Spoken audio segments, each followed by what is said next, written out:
Hey guys, welcome back to the Ambrant DIY series. Today I'm going to be showing you how to make a scriber for bevel back weatherboards. It's a pretty important piece of finishing. You need it to stop any water, wind, drafts, etc. getting into your facings and consequently into your building, into your room, whatever's behind it. We'll show you how to make one and fit it. As you can see, this is one I've made previously for this weatherboard system here. Nice tight fit, sits in there like that. So what we'll do is we'll take you around to one of the other windows and I'll show you the different processes involved and the different methods you can use to cut them out. Let's get into it. Alright, so as you can see I've got my scriber ready to go. Now I've cut it oversized compared to the window, essentially to allow for trimming later on so we can get it to the exact height of both the window top flashing and the bottom. Now the thickness of your scriber will depend on the thickness of your weatherboard as well as the thickness of whatever you are scribing to out here. In this case we've got 18mm weatherboards and a 10mm flange on our aluminium joinery. Sometimes you will have a facing, for example, like that on a boxed corner, in which case your scriber will need to be thicker. You can buy selected thicknesses and depths at your local hardware store. So basically just go in and talk to the guys about what you need to do, what the job is, and I'm sure they'll point you in the right direction. In this case my scribing material is 40mm thick, or 40mm deep, it's 18mm thick. Basically it's just a piece of scriber, fascia board I've just ripped down to use. So anyway, what we need to do is, I'll bring the camera in so you get a closer look, and we'll go through the steps on how to mark it out and then we'll cut it. Alright, first up what we're going to do, we're going to pin our scriber to the wall so we can mark it without it moving. Alright, so in my case I'm using a Pasload pin gun and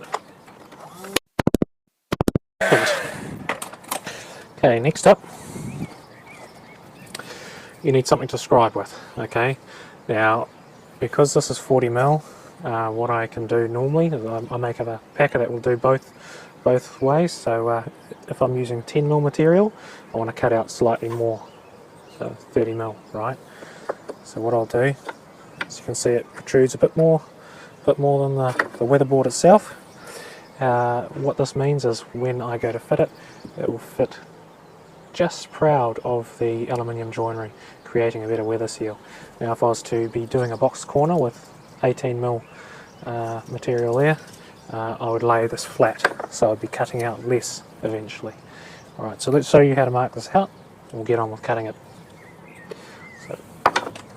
So set it on each weatherboard and mark it up like that. Alright, make sure it's hard in each time.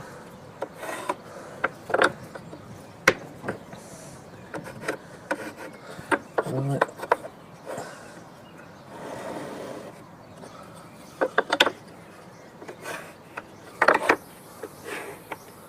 Just like that.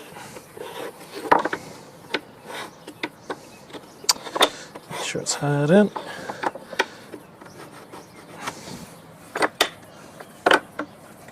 Good. Right, next up, I'm going to take your set square and just set it with about 2mm.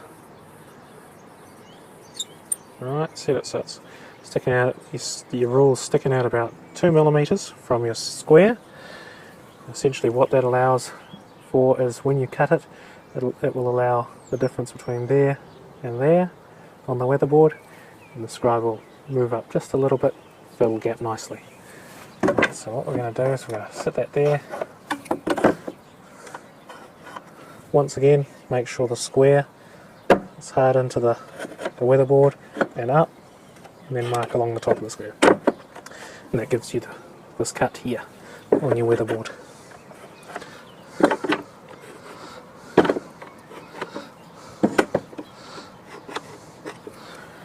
There you have it, that's how you mark a weatherboard. let's get on to cutting it. Alright, so here we are. We're going to cut our first scriber out on this table saw. Okay, now use these with caution. Alright, only ever use a table saw if you've been shown how to use one. If you've been trained with them, they can be very dangerous. So I'm going to show you how to do it by this method, then I'm going to show you another way you can do it if you don't have a table saw or you don't feel comfortable using a table saw. Alright, you're probably not going to be able to hear me over the table saw, so we'll get it going and I'll show you how to cut it. Essentially what we're going to be doing, I'll be standing on this side, I'll be running the saw down each one of these lines to cut that, and then we'll cut each one of these lines with a jigsaw. Okay, I'll show you how to do that now.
Alright, so as you can see, all cut. Right, now what we're going to do is come through and cut each of these lines for the bottom of the weatherboard with a jigsaw.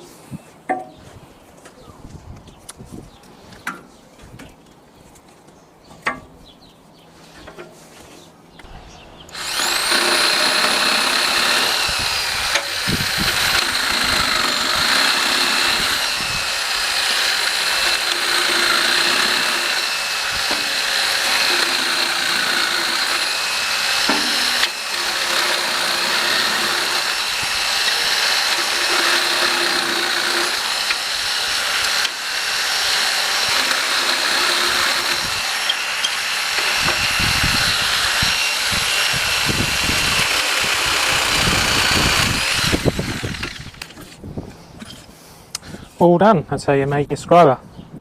Now I'll show you another method to cut them, probably a bit safer for you at home, unless you know how to use one of these. I recommend using the jigsaw.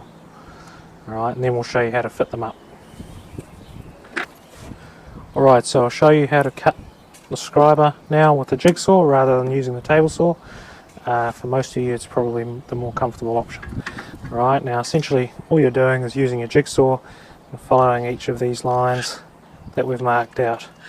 Alright, now this is for the other side of the window that I showed you marking out the other one. Okay, just if you're wondering. So,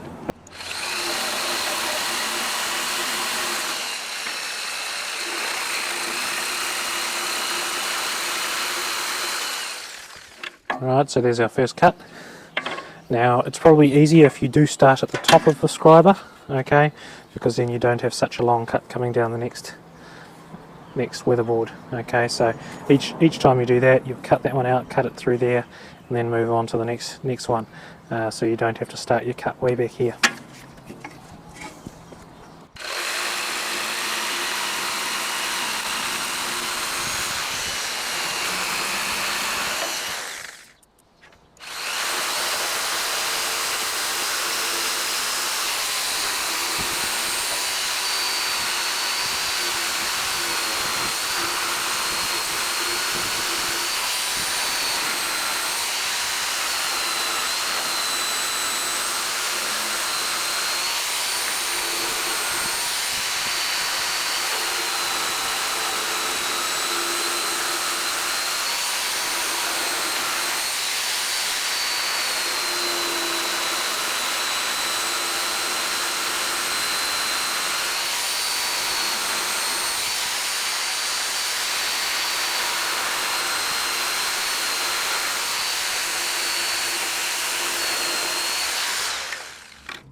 So, there you have it.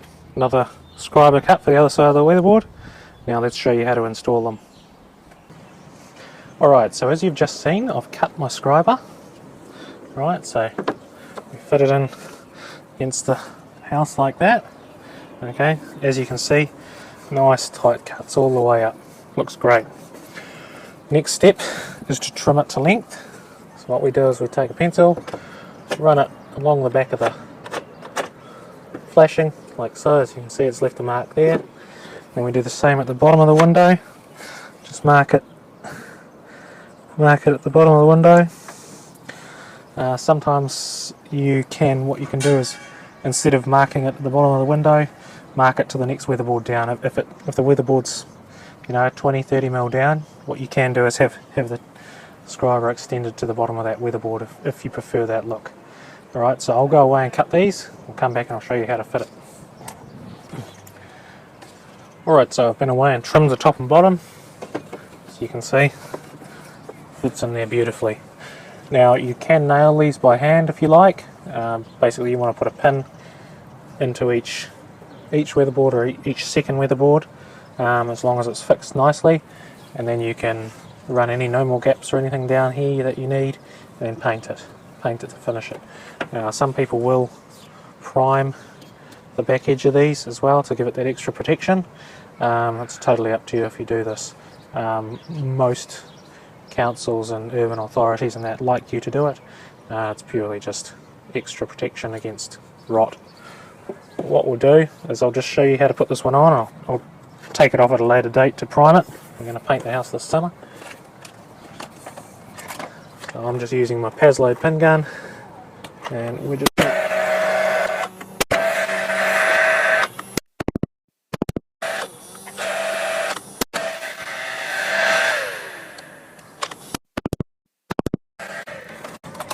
just like that. Thanks for watching the Ambrant DIY series.